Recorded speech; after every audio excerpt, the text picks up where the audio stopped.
지난 9월 10일 우리 대학 하반기 민족교원대의원 총회가 참여 인원수가 부족해 열리지 못했습니다.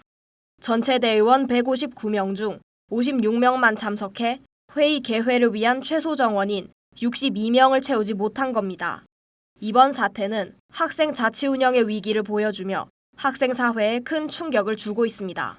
이번 대의원 총회의 무산 배경에는 우리 대학 제56대 총학생회 피뉴에 대한 불신이 작용했다는 목소리가 나옵니다.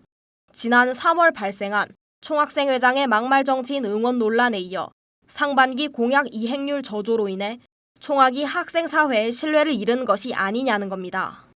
실제로 지난 3월 상반기 대총회는 공결과 미선출 인원을 제외하고 27명이 불참했지만 이번 하반기 대총회는 불참 인원이 65명으로 2배 이상 늘었습니다.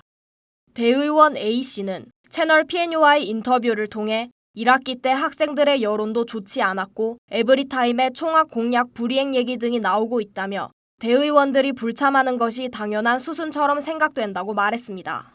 이와 함께 대의원들 스스로도 학생 자치에 책임을 다하지 못했다는 자성의 목소리가 나옵니다. 총학에 대한 불신이 대총 불참의 이유가 되어서는 안 된다는 겁니다. 학생회장 B씨는 총학이 마음에 들지 않아 보이콧하는 것이었다면 회의에 나와 반대하든 질문을 하든 이의를 제기해야 했다며 어떠한 행동도 취하지 않은 것은 아쉽다고 밝혔습니다. 학생 자치에 빨간불이 켜진 가운데 총학생회는 이번 대총 무산으로 인해 논의하지 못했던 주요 안건을 서면으로 심의하겠다고 밝혀 또 다른 우려를 낳고 있습니다. 학생회비 인상, 공식 응원단 지원 등 중대한 안건을 서면으로 논의하는 것이 적절한지에 대한 비판인 겁니다. 대의원 총회를 서면으로 진행한 건 코로나19 사태로 인한 4차례에 불과합니다. 대총 의사진행 규칙에도 서면 심의에 대한 토론이나 의사교환 규정이 없습니다. 이에 학생회장 C씨는 학생들에게 사전에 근거자료 하나 제공하지 않고 소식조차 없이 대총회 갑자기 학생회비 인상에 관한 건이 안건으로 나올 수 있었는지 납득되지 않는다며 인상 배경에 대해서라도 학생들에게 공지와 설문조사를 진행했어야 한다고 말했습니다.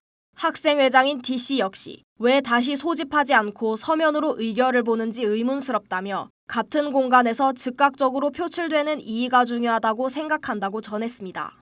총학생회는 단과대 행사 등으로 인해 대총 참여율이 저조할 것으로 예상돼 확대운영위원회와의 논의를 거쳐 서면 심의를 결정했다는 입장입니다. 하지만 학생사회의 건전한 토론과 민주적인 활동이 후퇴할 위기에 처했다는 우려를 피할 수 없을 것으로 보입니다. PUBS 뉴스 서영채입니다.